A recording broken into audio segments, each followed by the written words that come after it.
Hello friends, how are you? In welcome to Indraj civil services. और कैसे हैं आप सभी लोग? आज हम क्लास 8 की बुक सामाजिक एवं राजनीतिक जीवन भाग 3 को ले जिस पे आगे हम चर्चा कर रहे थे उसके आज लास्ट चैप्टर है। ठीक है, यूनिट 5 और लास्ट चैप्टर है, तो उस पे देखेंगे और देखते हैं क्या क्या है इस पे। तो जैसा आपको बताया मैंने कि सामाजिक विज्ञान की जो बुक है सामाजिक एवं राजनीतिक जीवन भाग 3 क्लास 8 की बुक, और इस पे देखिए चैप्टर 10 है कानून और सामाजिक न्याय। तो इस पे आज हम देखेंगे क्या क्या पढ़ना है। तो चलिए स्टार्ट करते हैं आप लोगों के साथ। यूनिट 5 है आर्थिक क्षेत्र में सरकार की भूमिका। आर्थिक क्षेत्र में सरकार क्या क्या काम करती है, जैसे रोड बनवाना, ठीक है, बिजली आप तक पहुंचाना, आपके पास स्कूल या शिक्षा की व्यवस्था करना, ठीक, आपको आवास उपलब्ध कराना, स्वच्छ पानी उपलब्ध कराना, और साथ ही हम अगर बात करें पानी के साथ आपको आपकी स्वास्थ्य का भी ध्यान रखना। ये सब आपकी सरकार की तरफ से जन सुविधाएं हैं जो आपको ध्यान में रखते ये सब कार्य करती है सरकार। और सरकार जब इस क्षेत्र में आपके लिए काम करती है तो इस पे सरकार आपके लिए पैसे खर्च करती है। जब पैसे खर्च करती है तो इसे कहेंगे आर्थिक क्षेत्र में सरकार की भूमिका। आर्थिक क्षेत्र में अगर देखेंगे और भी चीज़ें कि जब रोड बनवा रही है तो आर्थिक क्षेत्र का हिस्सा है, आप भी उसे यूज करेंगे और इंडस्ट्रीज भी यूज करेंगी। बिजली आप तक पहुंचेगी तो आपके इलाके में जा रही बिजली आपके आसपास के इंडस्ट्रीज को भी उस बिजली के माध्यम से बिजली सप्लाई की जाएगी। ऐसे ही पानी है और अन्य चीज़ें हैं जो आपको भी उपलब्ध होगी और इंडस्ट्री या आर्थिक क्षेत्र में काम करने वाले लोगों को वो सेवाएं उपलब्ध होंगी। तो आगे हम चर्चा करें अगर इसके, तो आर्थिक क्षेत्र में सरकार की भूमिका में हम देखेंगे आज चैप्टर 10 कानून और सामाजिक न्याय। ठीक, आर्थिक क्षेत्र में सरकार की जो भूमिका है इसमें क्या कानून है और क्या सामाजिक न्याय है जिसके लिए सरकार काम करती है, जो जिसके माध्यम से आपको सामाजिक न्याय उपलब्ध कराया जा सके। ठीक है, आप समाज की मुख्य धारा में वापस आ सके, इसलिए सरकार आपको सामाजिक न्याय के लिए कानून और बनाती है और कार्य भी करती है आपको वापस समाज की मुख्य धारा में लाने के लिए। तो इसी से रिलेटेड आज हम देखेंगे क्या क्या देखना है। तो इससे पहले अगर हम बात करें इसमें कुछ शब्दों को देखेंगे इस चैप्टर से रिलेटेड, तो उपभोक्ता की बात करेंगे। अगर हम अर्थ देखेंगे उपभोक्ता क्या होता है आर्थिक क्षेत्र में, अगर हम देखेंगे उपभोक्ता होता है कि एक कंज्यूमर होता है कि जो कंपनी या कोई सेवा जो कंपनी दे क्या करती है लोगों के माध्यम से लोगों को उपलब्ध कराती है, या कंपनी के माध्यम से लोगों को उपलब्ध कराती है, और कंज्यूमर या उपभोक्ता उस सेवा या उस वस्तु का क्या करते हैं, उपभोग करते हैं। जो व्यक्ति इसी से रिलेटेड है, जो व्यक्ति बाजार में बेचने के लिए नहीं बल्कि निजी इस्तेमाल के लिए जब कोई चीज़ खरीदता है तो उसे उपभोक्ता कहा जाता है। ये भी एक परिभाषा, इस चैप्टर से रिलेटेड हम इस टॉपिक को जानेंगे उपभोक्ता क्या है। तो इसमें देखेंगे जो व्यक्ति बाजार में बेचने के लिए बल्कि निजी इस्तेमाल के लिए कोई चीज़ खरीदे तो उसे उपभोक्ता कहा जाता है। उत्पादक क्या होता है देखेंगे, ऐसा व्यक्ति या संस्था जो बाजार में बेचने के लिए चीज़ें बनाता है। कई बार उपभोक्ता अपने उत्पादन का कुछ हिस्सा निजी इस्तेमाल के लिए भी रख लेते हैं। उदाहरण के लिए किसान, ठीक है, जैसे किसान क्या है अपने खेत में पैदावार कोई फसल उगाता है तो उसका कुछ हिस्सा वो बाजार में बेच देता है और कुछ हिस्सा अपने इस्तेमाल के लिए रख लेता है। ठीक है, तो ये काम किसान करते हैं। अगर हम निवेश की बात करें तो भविष्य में उत्पादन बढ़ाने और सुधारने के लिए नई मशीनरी या इमारत या प्रशिक्षण पर खर्च होने वाला पैसा इन्वेस्टमेंट कहा जाएगा। मजदूरों की यूनियन कहेंगे।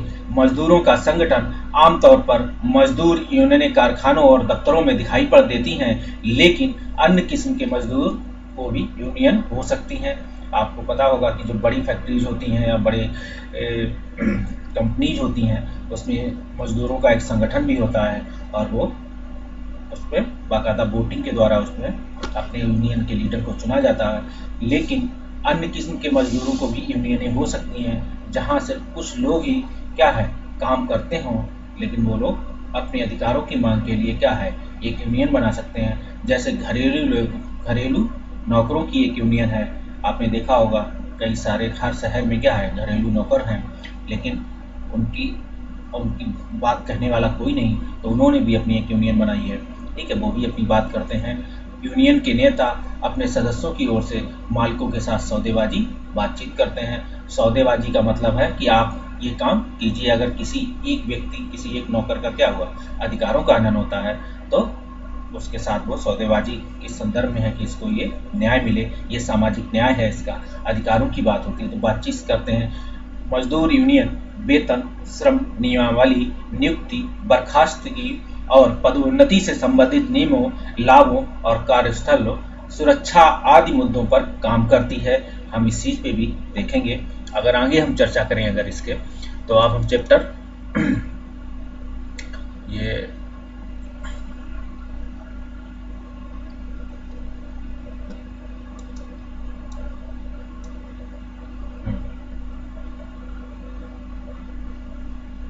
ये चैप्टर 10 है जो कानून और सामाजिक न्याय। इस चैप्टर को भी मैंने 2 पार्ट में तोड़ा है। पहले पार्ट में हम कुछ देखेंगे और दूसरे पार्ट में कुछ पार्ट इसका देखेंगे। इसमें हम आगे बात करें तो यहाँ पे चैप्टर ये 10 है, ना कि 9 है। यहाँ पे कंफ्यूजन हो रहा था मुझे। ये 10 है, इसको 10 माने आप। ओके, ये लिखा भी है, आप इसको पढ़ें।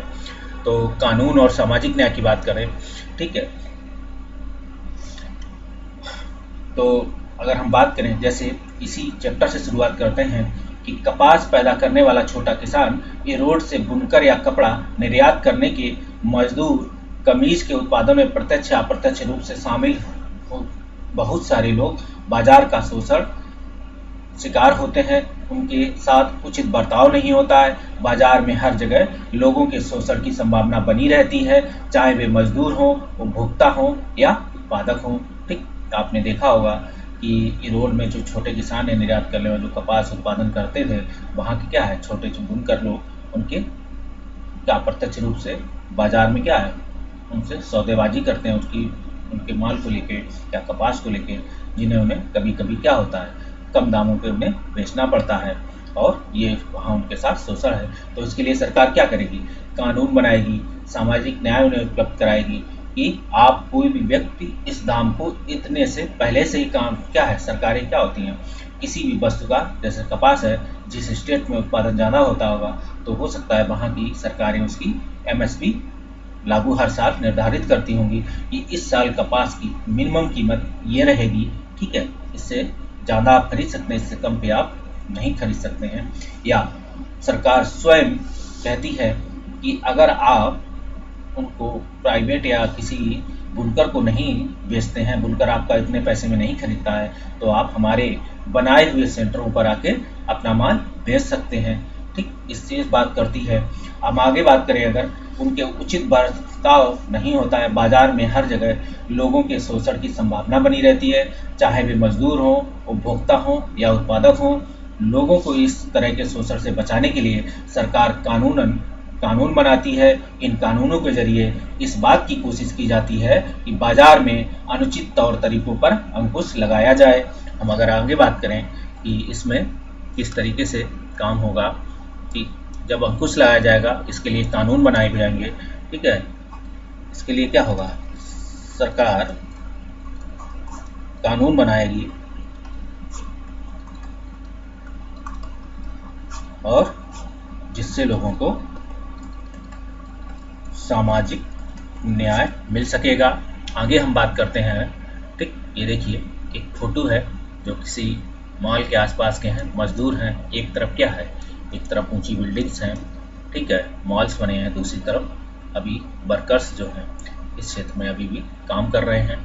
ठीक, इनके लिए क्या है, सरकार सामाजिक न्याय के लिए कानून बनाएगी, इनको उचित दर पर मजदूरी मिल सके, इस काम को सरकार का दायित्व है। अब आगे चैप्टर जो भी जहाँ चैप्टर 9 लिखा है वहाँ चैप्टर 10 होगा, ध्यान रखें प्लीज। तो न्यूनतम वेतन के लिए कानून की ज़रूरत क्यों पड़ती है, ठीक है, सरकार ऐसा कानून क्यों बनाती है, आप इसका अंदाज़ा लगाइए। ठीक, पता लगाएं आपके राज्य में निर्माण मजदूरों के लिए क्या है, न्यूनतम वेतन क्या है। ठीक है, क्या आपको निर्माण मजदूरों के लिए तय न्यूनतम वेतन सही और कम ज़्यादा लगता है, इस पर भी आप चर्चा कर सकते हैं। और न्यूनतम वेतन कौन तय करता है, ये भी तय करता है। कौन तय करता है? अगर हम आगे बात करें, बाजार की एक आम स्थिति को देखें जिसमें क्या है, कानून बहुत मायने रखता है। मसाला मजदूरों की मेहनताना का है, ठीक है, मसाला मजदूरों की मेहनत ताना का है, ठीक। थोड़ी सी हिंदी अटपटी है लग रहा।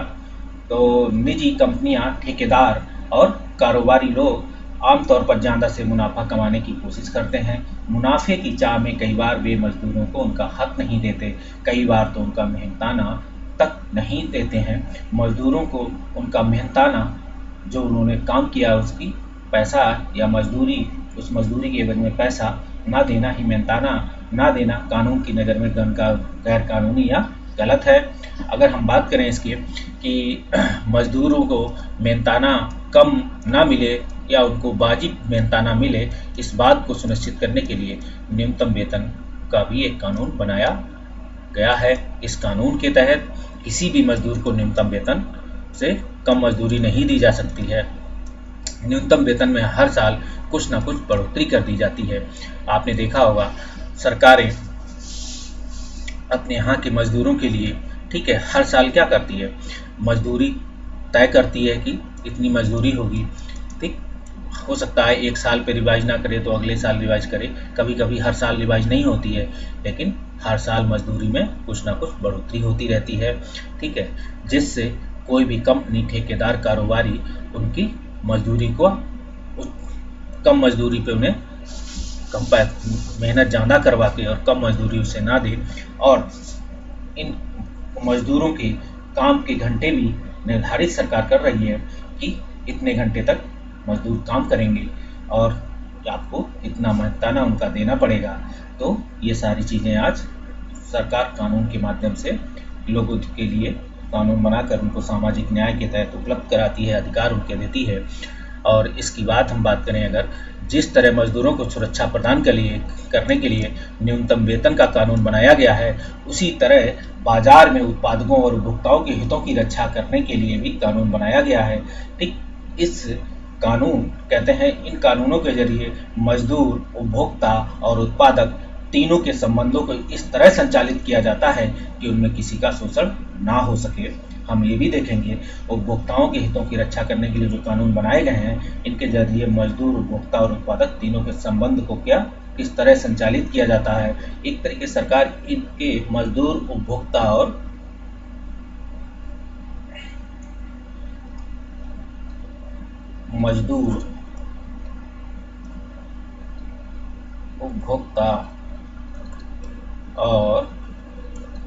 उत्पादक के संबंधों को क्या करती है, सरकार डिफाइन करती है, ठीक, डिफाइन करती है, जिससे उनका शोषण ना हो सके। इसकी बात इसमें बताई जा चुकी है।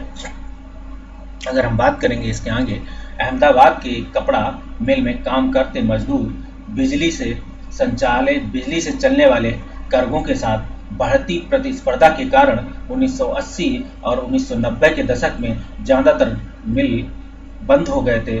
पावरलूम बिजली से चलने वाले कार्गों को कहते हैं, ठीक है, पावरलूम बिजली से चलने वाले कार्गों को कहते हैं। यह 4 से 6 घंटों की छोटी इकाई है। इन कार्गों के मालिक खुद उन पर काम करते हैं और परिवार के लोगों के साथ बाहर के श्रमिकों को भी काम पे लगाते हैं। यह जानी हुई बात कि बिजली से चलने वाले कार्गों में कार्यस्थितियाँ बहुत खराब होती हैं। आपने देखा होगा कि यहाँ भी सरकार क्या होती है, इनके लिए भी सरकार कानून बनाती है कि आप इनको कितनी मजदूरी देंगे, ठीक, कितना इनका कार्य घंटे होगा, कार्यस्थल पर कितने घंटे कार्य करेंगे। इसके लिए सरकार ने क्या, इस बढ़ते प्रतिस्पर्धा के कारण 1980 में और 90 के दशक में ज़्यादातर क्या हो गए थे, बिजली दो मिल बंद हो गए थे। अब यहाँ सर कहना ये चाह रहे हैं कि अहमदाबाद का एक कपड़ा मिल में काम करने वाले मजदूर बिजली से चलने वाले कार्गों के साथ बढ़ती प्रतिस्पर्धा के कारण 1980 और 90 के दशक में ज़्यादातर कपड़ा मिल बंद हो गए थे। पावर लूम बिजली से चलने वाले गर्भों को कहते हैं। ये 4 से 6 घंटों की छोटी इकाई है, बहुत छोटे सी इकाई है। देख, बहुत सारे यहाँ प्रतिस्पर्धा बढ़ गई थी, तो इसलिए दिखाया जा रहा है यहाँ पे आपको कि ये बंद हो गए थे। और बस इतना है कि इसमें इतना देखिए कि ये भी सामाजिक न्याय के तहत थे कि इसमें बहुत सारे लोग मालिक खुद ही काम करते थे, ठीक है, और इस पे श्रमिकों के साथ। और इस चीज़ को आगे देखते हैं। वैसे इसमें कुछ भी है नहीं खास, बस छोटी सी चीज़ है। कानून, अब सामान्य मेन चीज़ ये है कि कानून इसकी ज़रूरत क्यों पड़ती है और यह कानून किसके हित में बनाए जाते हैं। न्यूनतम मेहनताना कानून, यह निश्चित इसमें निश्चित किया गया है कि किसी का भी मेहनताना एक निर्धारित न्यूनतम राशि से कम नहीं होना चाहिए। हम इसकी बात करेंगे। बहुत सारे मजदूरों को उनके मालिक सही मेहनताना नहीं देते हैं, चूँकि मजदूरों को काम की ज़रूरत होती है, इसलिए वह सौदाबाजी भी नहीं कर पाते हैं और बहुत कम मजदूर पर ही काम करने को तैयार हो जाते हैं, ठीक है। कानून इसलिए बनाने की ज़रूरत पड़ी कि उनको निर्धारित और उचित जो उन्होंने मेहनत की है उसकी उन्हें एक राशि, निश्चित राशि, न्यूनतम राशि से जो कम नहीं होनी चाहिए उतना मिल सके। कारण इसका ये था, बहुत सारे मजदूरों को उनके मालिक क्या होता था, जो काम कराते थे उसके एवज में वो श्रमिक वो या मेहनताना नहीं देते थे, तो मजदूरों को काम की ज़रूरत होती थी, उन्हें मालिकों के पास जाना ही पड़ता था, इसलिए वे सौदेबाजी भी नहीं कर पाते थे। और इस शोषण से क्या करते थे, मालिक उनसे जो काम लेते थे उसके एवज में उन्हें मजदूरी नहीं देते थे, इसलिए सरकार को ये कानून बनाने पड़े। किसके हित में गया ये कानून? सारे मजदूर, खास तौर पर खेत निर्माण मजदूरों को, फैक्ट्री मजदूरों को, घरेलू नौकरों को आदि हितों की रक्षा के लिए बनाया गया था, क्योंकि ये सभी श्रमिक के तौर पे परिभाषित किए गए हैं इसी एक कानून के तहत। अब इनमें भी अलग अलग चीज़ों को डिफाइन किया गया समय समय पर। अब कार्यस्थल की बात करें, जो कार्यस्थल पर पर्याप्त सुरक्षा का इस्तेमाल करने वाले कानून, उदाहरण के लिए चेतावनी, अलार्म, आपातकालीन द्वार आदि सही ढंग से काम कर रहे हों, जहाँ भी निर्माण स्थल हो रहे होंगे, ठीक, वहाँ पे सरकार आर्टिकल 15 के तहत आपको, ठीक, आर्टिकल 15 के भी तहत और डीपीएसपी के भी आर्टिकल्स हैं कुछ, उनके तहत आपको क्या है, कार्यस्थल पर पर्याप्त सुरक्षा के इंतजाम की क्या है, कानून बनाने के लिए फैक्ट्री मालिकों से कहते हैं कि ये कानून के तहत आपको करने पड़ेंगे अगर आपको श्रमिकों से काम कराना है, जिसमें देखेंगे आप कि चेतावनी दी जाएगी, अलार्म बजेंगे, आपातकालीन द्वार भी होंगे, ठीक है। और अगर किसी मजदूर की कोई तबीयत खराब हो जाए, कभी कोई दुर्घटना हो जाए, तो उसके लिए भी चिकित्सा स्वास्थ्य की भी सुविधाएं उपलब्ध होनी चाहिए। एक अगर कानून, बड़े इंफ्रास्ट्रक्चर है, बड़ी कंपनियां हैं, तो वहाँ क्या होगा, बड़ी कंपनियां होगा तो वहाँ खुद ही एक यूनिट हॉस्पिटल की या स्वास्थ्य क्षेत्र में काम करने वाले लोगों की होगी, या देखे होंगे कि यहाँ एक गाड़ी स्वास्थ्य क्षेत्र में चिकित्सा की लगी होगी। अगर उनकी कंपनी में कोई अचानक कोई दुर्घटना, कोई हालत किसी की बिगड़ती है, तो उन्हें तुरंत आपातकाल में चिकित्सा उपलब्ध कराई जा सके, इसके लिए भी सरकार कानून बनाती है, क्योंकि ये श्रमिकों के हक हैं और उनके हित में हैं। दोनों चीज़ें आप देखेंगे। चीज़ों की गुणवत्ता निर्धारित मानकों के अनुरूप होती है, ठीक। अब चीज़ों की गुणवत्ता सरकार निर्धारित करती है कि आपकी ये मानक होनी चाहिए। उन्हीं मानकों के आधार पर जो आप चीज़ पेश कर रहे हैं उनकी गुणवत्ता भी जो है होनी चाहिए, ये बताने के लिए कानून सरकार बनाती है। उदाहरण के लिए विद्युत उपकरण सुरक्षा मानकों के अनुरूप होने चाहिए। आपने देखा होगा कि जितने भी विद्युत उपकरण होते हैं उसमें ISI का मार्क लगा होता है, उसमें लिखा होता है, ठीक है, कि यह सुरक्षित है।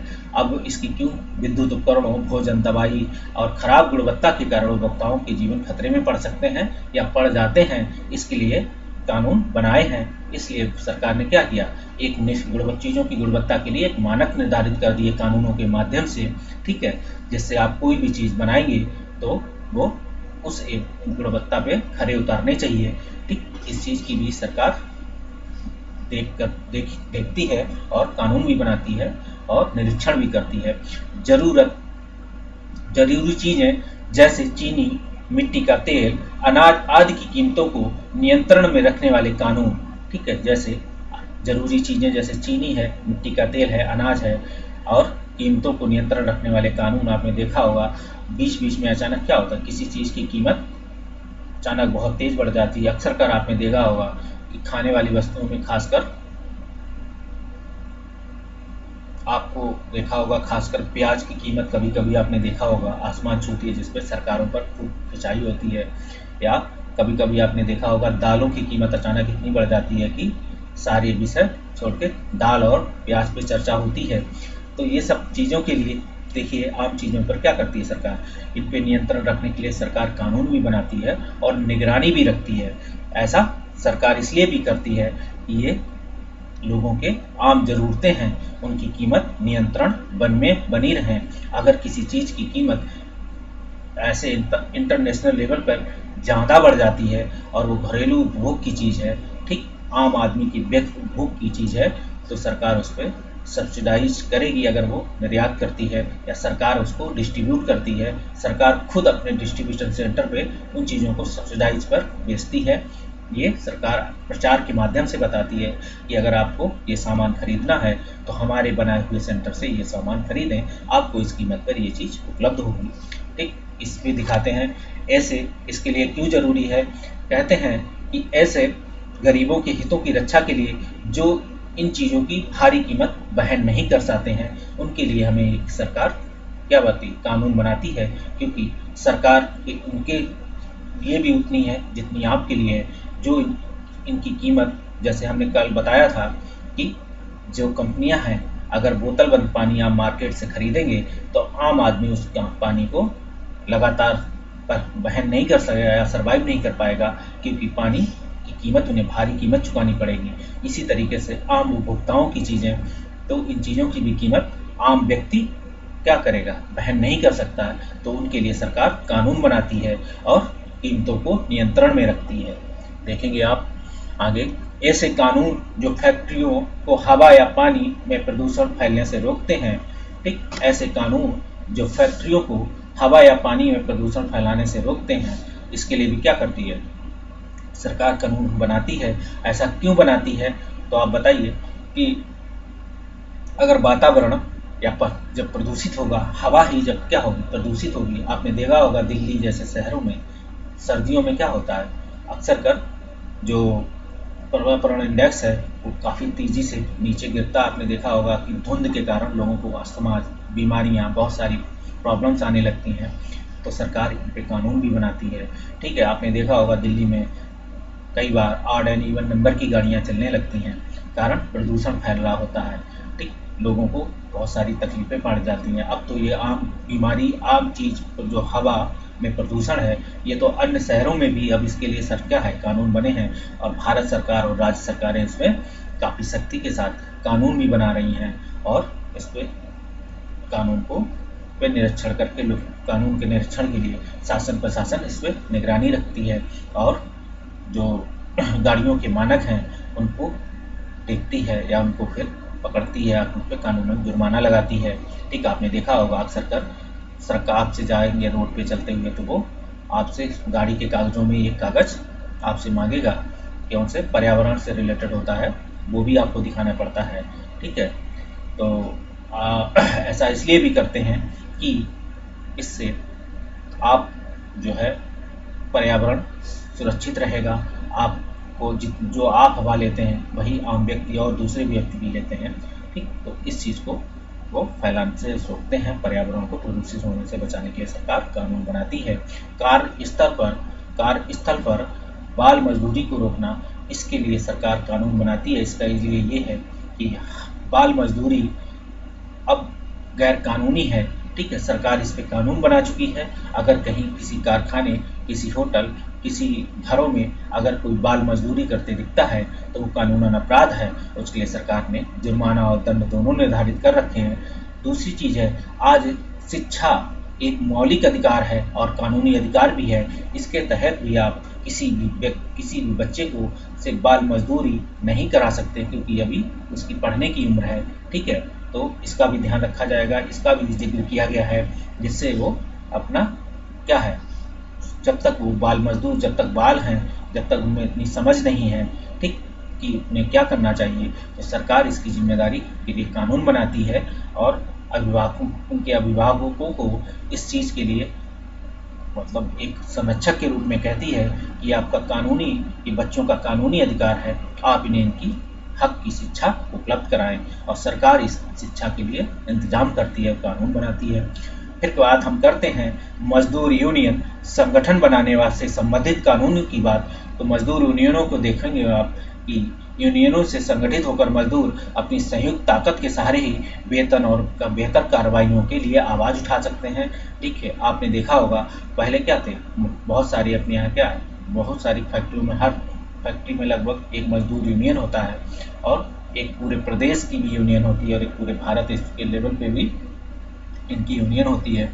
ये सारी क्या है, एकजुट होकर अपनी मांगों को रखते हैं कि हमारे लिए ये कानून बनाया जाए, हमें ये सेवाएं बताई दी जाएं या हमारे वेतन बढ़ाए जाएं। तो ये अपनी मांग रखते हैं। सरकार और राज्य सरकारें उनकी यूनियनों के बात सुनकर उनको क्या करती हैं, उनके लिए कानून बनाती हैं और उनको वो चीज़ें उपलब्ध कराती हैं। या तो उनके वेतन की बात होगी या उनसे कार्यस्थल पर उनकी कोई ऐसी सेवाएं होंगी, कार्य से रिलेटेड, उनकी पर्यावरण से रिलेटेड हो सकता है, उनके स्वास्थ्य से रिलेटेड हो सकता है, उनके और किसी चीज़ों से हो सकता है मजदूरी की बात हो सकता है उनके कुछ अन्य अधिकारों की बात हो। ठीक, इस चीज़ की बात को रखते हैं और अपनी काम करते हैं। अब देखेंगे आप कि कानून बना देना ही काफ़ी नहीं होता है। सरकार यह भी सुनिश्चित करती है कि कानूनों को लागू किया जाए। इसका मतलब है कि लागू किया जाना बहुत ज़रूरी है, क्योंकि कोई कानून अगर बनाया है तो वो उन लोगों के लिए बनाया है जिनको ज़रूरत है। अगर वो कानून लागू ही नहीं होगा तो फिर ताकतवर लोगों से कमज़ोर लोगों की सुरक्षा के लिए जो बनाया गया कानून था या जिनके अधिकारों की बात थी, उनके अधिकारों के लिए जो कानून बनाया गया था उसको महत्वपूर्ण बन जाता है। उदाहरण के लिए प्रत्येक मजदूर को सही वेतन मिले, यह सुनिश्चित करने के लिए सरकार को कार्यस्थलों का नियमित रूप से निरीक्षण करना चाहिए। अगर कोई कानून का उल्लंघन करता है तो उसे सजा देनी चाहिए। अगर मजदूर गरीब और शक्तिहीन है, ठीक, अगर मजदूर गरीब और शक्तिहीन है, इन कानूनों को बनाने, लागू करने और कायम रखने के लिए सरकार व्यक्तियों या निजी कंपनियों की गतिविधियों को नियंत्रित कर सकती है ताकि सामाजिक न्याय सुनिश्चित किया जा सके। इनमें से बहुत सारे कानूनों का जन्म भारतीय संविधान में दिए गए मौलिक अधिकारों से भी हुआ है। आपने देखा होगा कि मजदूरों के लिए कानून है, ठीक, वो अगर शक्तिहीन है, ठीक है, कारखानों में बाल मजदूरों के लिए कानून है, ठीक, और आपने देखा होगा निजी कंपनियों की गतिविधियों को नियंत्रित कर सकती हैं जो, ठीक है, सामूहिक उन्हें सामाजिक न्याय मिल सके। ठीक है, जैसे आर्टिकल 15 में आप देखेंगे उनके स्त्रियों के, बच्चों के, ठीक, सुकुमार लिखा है, तो उनके लिए कानून बनाए गए हैं सुनिश्चित। बहुत सारे कानून का जन्म भारतीय संविधान में दिए गए मौलिक अधिकारों से हुआ है।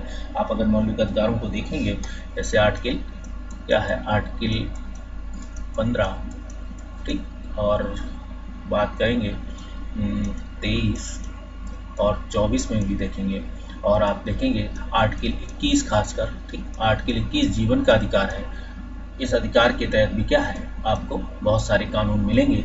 इन सब चीज़ों और भी आर्टिकल हैं, ठीक, इस चीज़ पर उदाहरण के लिए शोषण से मुक्ति का अधिकार अर्थ है किसी को कम मेहनताना पर काम करने या बंधुआ मजदूर के तौर पर काम करने के लिए मजबूर नहीं किया जा सकता है भारत में। ठीक है, अगर हम बात करें इसके कि संविधान में यह भी कहा गया है कि 14 साल से कम उम्र के किसी भी बच्चे को कारखाने या खदान में किसी अन्य खतरनाक व्यवसाय में नाकाम पर नहीं रखा जाएगा। तो व्यवहार में ये कानून किस तरह काम आते हैं, ये कानून सामाजिक न्याय की चिंताओं को किस हद तक संबोधित करते हैं, इस अध्याय में हम कुछ बातों को, सवालों की पड़ताल भी करेंगे। देखिए, आपको कुछ कानूनों के श्रम दिखाए गए, जैसे 6 से 14 वर्ष के बच्चों के लिए जो शिक्षा के अधिकार की बात थी, बाल श्रम से रिलेटेड है, खतरनाक व्यवसायों की बात है। तो आप देखिए, सन 2011 की जनगणना के मुताबिक भारत में 5 से 14 साल की उम्र की 40 लाख से ज़्यादा बच्चे विभिन्न व्यवसायों में नौकरी करते हैं। इनमें से बहुत सारे बच्चे खतरनाक व्यवसायों में भी लगे हैं, जैसे पटाखा या गहरे जहरीले रसायन जहाँ बनते हैं वहाँ पे। ठीक है, और 2016 में संसद ने क्या किया, बाल श्रम प्रतिषेध विनियमन अधिनियम 1986 में संशोधन किया। ठीक है, बाल श्रम जो अधिनियम था 1986, इसमें 2016 में संशोधन कर दिया गया कि 14 वर्ष से कम आयु के बच्चों को सभी व्यवसायों में, ठीक, सभी व्यवसायों में तथा किशोरों 14 से 18 वर्ष के जोखिमकारी व्यवसायों में प्रक्रियाओं में नियोजित करने के प्रतिबंध है। इसमें ये बात है कि पहले तो 14 वर्ष से कम आयु के बच्चे के सभी बच्चों को सभी व्यवसायों में क्या है, प्रतिबंध है या निषेध है। फिर किशोर का डिफाइन की गई कि 14 से 18 साल के बीच के जो बच्चे हैं वो जोखिमकारी व्यवसायों और प्रक्रियाओं में नियोजन पर प्रतिबंधित लगा दिया गया प्रतिबंध। बच्चों और किशोरों के नियोजन को अब एक संज्ञेय अपराध बना दिया गया है। 2017 में एक ऑनलाइन पोर्टल है, STPP देखेंगे, pencil.gov.in पर platform for effective enforcement for no child labour PENCIL प्रारंभ हुआ। यह पोर्टल शिकायत दर्ज कराने, चाइल्ड ट्रैकिंग, राष्ट्रीय बाल श्रम परियोजना, ठीक है, NCLP के क्रियान्वयन एवं मॉनिटरिंग के लिए बनाई गई थी। ठीक है, ये देखें, इसके तहत ही अब आगे बात करते हैं। अगर भोपाल गैस त्रासदी की, तो 24 साल पहले ये घटना घटी थी। आज से अब तो और भी साल हो गए होंगे, 24 साल तो उस साल लिखे होंगे जिस साल आप में ये NCERT लिखी गई होगी। ठीक, तो आज देख सकते हैं कि दुनिया की सबसे भीषण औद्योगिक त्रासदी हुई थी, और भी अब त्रासदी हुई है भारत और दुनिया की ये भयानक या दुनिया की सबसे भीषण त्रासदियों में से एक त्रासदी भोपाल गैस त्रासदी भी मानी जाती है। भोपाल में यूनियन कार्बाइड नामक अमेरिकी कंपनी का कारखाना था जिसमें कीटनाशक बनाए जाते थे। 2 दिसंबर 1984 की रात को 2 बजे यूनियन कार्बाइड के इसी संयंत्र में मिथाइल आइसोसाइनाइड, जिसे मिक का नाम देते हैं, ये कई बार पूछा जा चुका है, तो गैस रिसने लगी थी। ये बेहद जहरीली गैस होती थी। इस घटना की चपेट में आने वाली एक अजीजा, ठीक, अगली सुबह है, इन्होंने लिखा है, अजीजा सुल्तान की एक कहानी इन्होंने लिखी है कि तकरीबन 12:30 बजे मुझे अपने बच्चों की तेज खांसी की आवाज़ सुनाई दी। कमरे में हल्की सी रोशनी थी। मैंने देखा कि पूरा कमरा सफ़ेद धुआं से भरा हुआ था। मुझे लोगों की चीखें की आवाज़ सुनाई दी थी। सब कह रहे थे, भागो भागो, इसमें बहुत। मुझे भी खांसी आने लगी। लगता है मैं भी आग में सांस ले रही हूँ। आंखें बुरी तरह जलने लगी। देखिए, ये गैस ऐसी थी कि एक तो खांसी की समस्या हो रही थी, थोड़ा आंखों से भी दिक्कत हो रही थी। और इसमें ये कहा गया था कि जब ये गैस त्रासदी हुई, जब गैस रिसी, तो आसपास इलाकों में गैस रिश्ते जो ट्रेनें चल रही थी, जो ट्रेनें इनकी चपेट में आ गई थी, कुछ ट्रेनें तो अपनी स्पीड से आगे निकल गईं, लेकिन कुछ ट्रेनों में या जो परिवहन के साधनों में जो लोग परिवहन कर रहे थे उस समय, वो लोग भी इससे इफेक्ट हुए थे। आगे देखेंगे कि यह है 3 दिन के भीतर लगभग 8,000 से लोगों की ज़्यादा मौतें हुई। लाखों लोग गंभीर रूप से प्रभावित हुए। जहरीली गैस के संपर्क में आने वाले ज़्यादातर लोग गरीब कामकाजी परिवारों के लोग थे और ये फैक्ट्री के आसपास ही रहते होंगे। उनमें से 50,000 लोग आज भी इनसे इतने बीमार हैं कि कुछ काम नहीं कर पाते। जो लोग इस गैस के असर में आने के बावजूद भी जिंदा रह गए, उनमें बहुत सारे लोग श्वास विकारों, आँखों की बीमारियों, समस्याओं से पीड़ित हैं। बच्चों ने अजीबोगरीब विकृतियाँ पैदा हो रही हैं। इस चित्र में आपको दिखाई होगा, लड़की का एक उदाहरण है। देखिए, हमने आपको भी कल बताया था कि भोपाल गैस त्रासदी के बाद वहाँ के पर्यावरण में अभी भी उस गैस की मिसाइल आइसोसाइनाइड जो थी, ठीक, मिसाइल आइसोसाइनाइड मिक गैस थी, जो ये क्या थी, इस आज भी उस पर्यावरण में इस गैस के प्रभाव दिखाई पड़ते हैं। और आज भी बच्चे जन्म ले रहे हैं, वो उनमें डिसऑर्डर है या उनमें कई सारी विकृतियां हैं। ठीक है, जो लोग उससे प्रभावित हुए थे अभी जीवित हैं, उन्हें बहुत सारे विकारों से जूझना पड़ता है। ठीक, जूझना पड़ रहा है, तो आप इसको देख सकते हैं इस तरीके से। ठीक है, फिर यूनियन कार्बाइड के कर्मचारियों की जांच के लिए मांग की उन्होंने। ठीक है, यह तबाही कोई दुर्घटना नहीं थी। यूनियन कार्बाइड ने पैसा बचाने के लिए सुरक्षा उपायों को जानबूझकर नज़रअंदाज किया था। 2 दिसंबर की त्रासदी से बहुत पहले ही कारखाने में गैस का रिसाव हो चुका था। ठीक है, इन घटनाओं में एक मजदूर की मौत हुई थी, जबकि बहुत सारे घायल हुए थे। ठीक, जब सरकार ने इन्हें इस फैक्ट्री को अपने यहाँ लगाने की मंजूरी दी थी, तो बहुत सारे सुरक्षा मानकों को सरकार और क्या हुआ, अधिकारी या शासन और प्रशासन ने क्या हुआ, बहुत सारे सुरक्षा मानकों को नज़रअंदाज कर दिया। फैक्ट्री जिस टाइप का काम करने वाली थी उसके लिए वो एरिया बिल्कुल साफ होना, वहाँ की जनता या वहाँ घर नहीं होना चाहिए था, लेकिन ये जो फैक्ट्री थी वो क्या हुई थी उस समय पूरी के पूरी आम लोगों की बस्ती के बीच स्थापित हुई थी। और ये कहा गया था सरकार की तरफ से कि निवेश होगा, लोगों को रोजगार मिलेगा, और रोजगार मिलेगा तो लोग क्या हो, उनको आय का साधन बढ़ेंगे और सरकार को राजस्व में भी बढ़ोतरी होगी। तो सुरक्षा मानकों को नज़रअंदाज कर दिया गया था।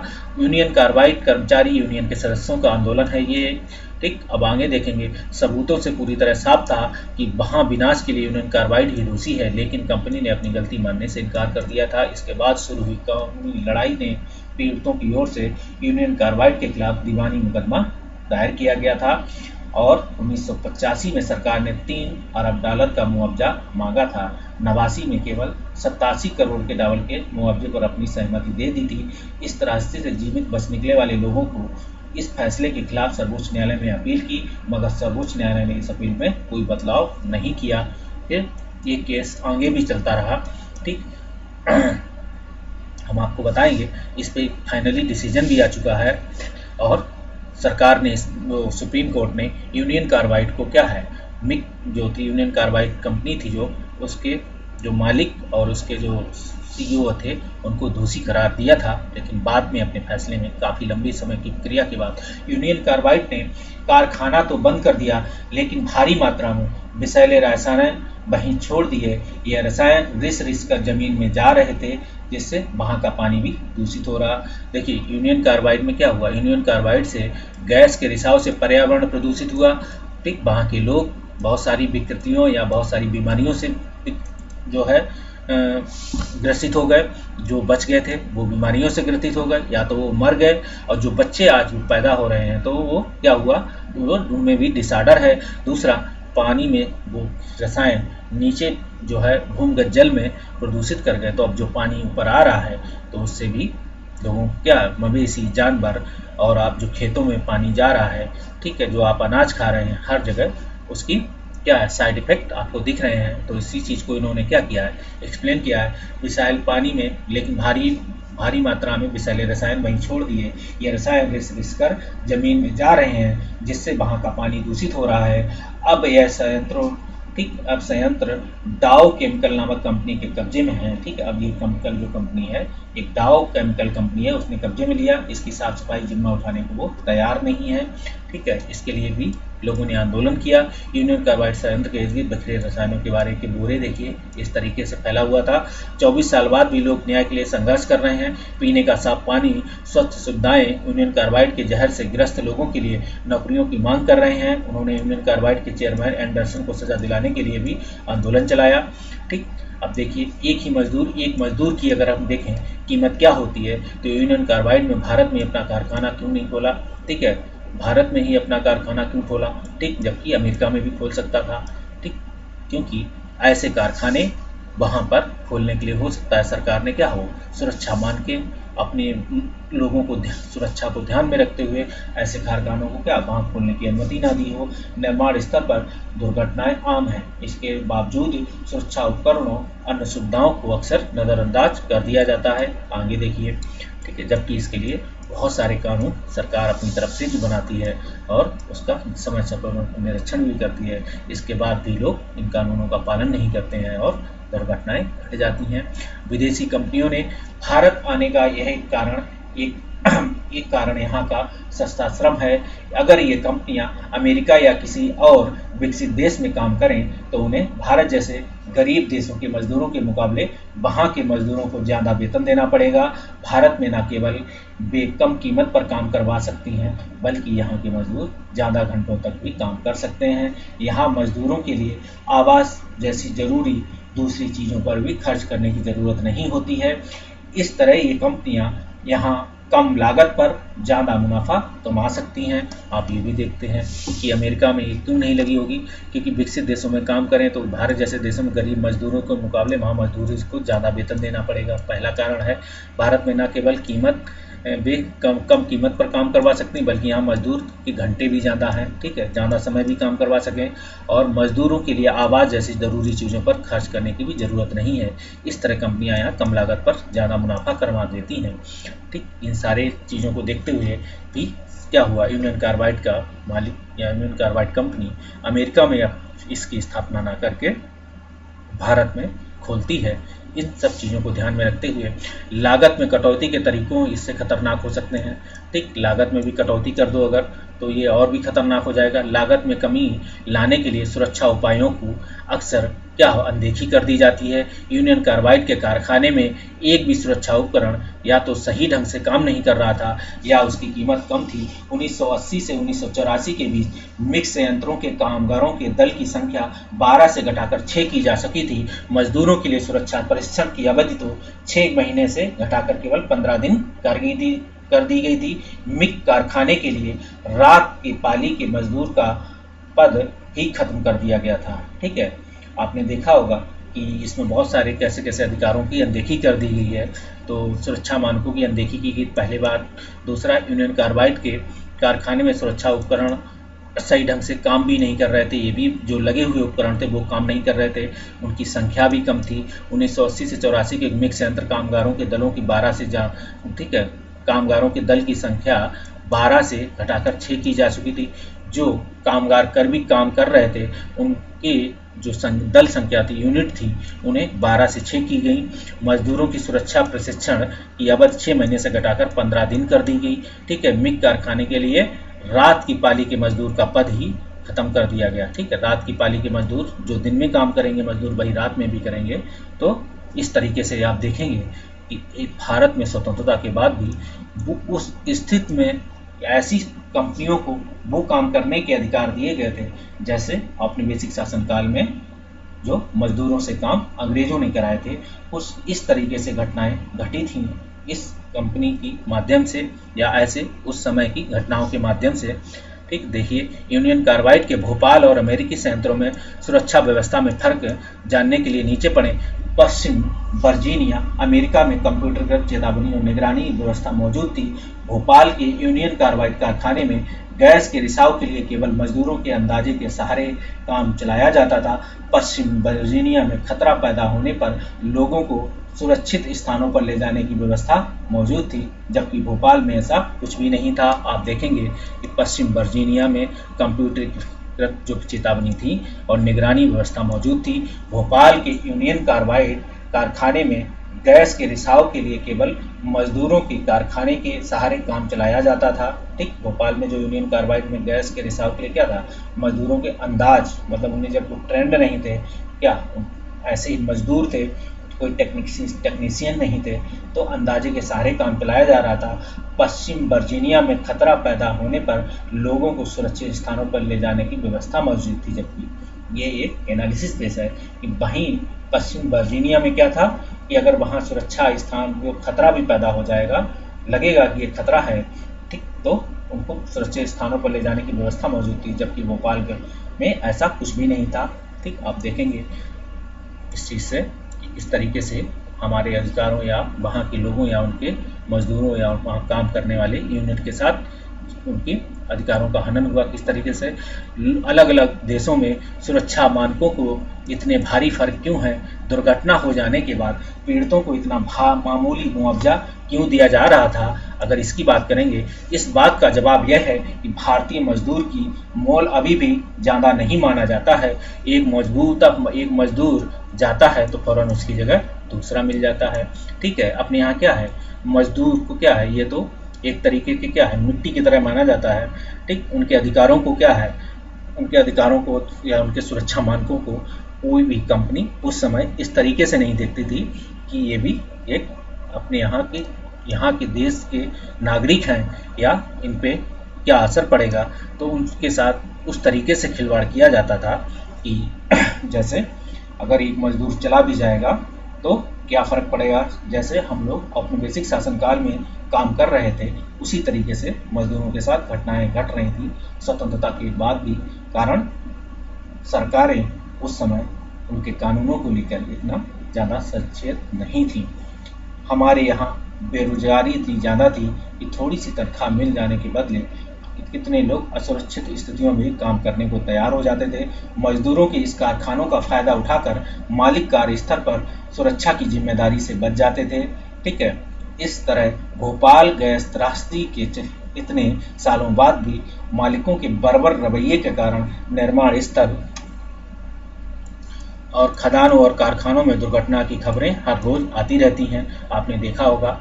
ठीक, और यही इन्हीं सब के लिए सरकारें समय समय पर क्या है, लोगों कारखानों के मजदूरों के काम करने के निर्धारित समय, उनकी मजदूरी, उनके स्वास्थ्य, उनके रहन सहन, कंपनी द्वारा उनको अगर दुर्घटना की स्थिति में कोई व्यक्ति दुर्घटना हो जाए तो उसे कितना उचित मुआवजा मिल सके। आज सरकारें इन सभी, पिछली सरकारें, आज की सरकार भी इन सबको क्या है, एक सामाजिक न्याय के तहत लोगों को उनके अधिकारों को दिला रही हैं, कानून बनाकर कंपनियां इसके माध्यम से उनको उनका न्याय मिल रहा है। इसी को हम सामाजिक न्याय के तहत जानेंगे। चलिए तब तक के लिए मिलते हैं, तब तक बाय बाय। अगले चैप्टर, अगले पार्ट में मिलेंगे।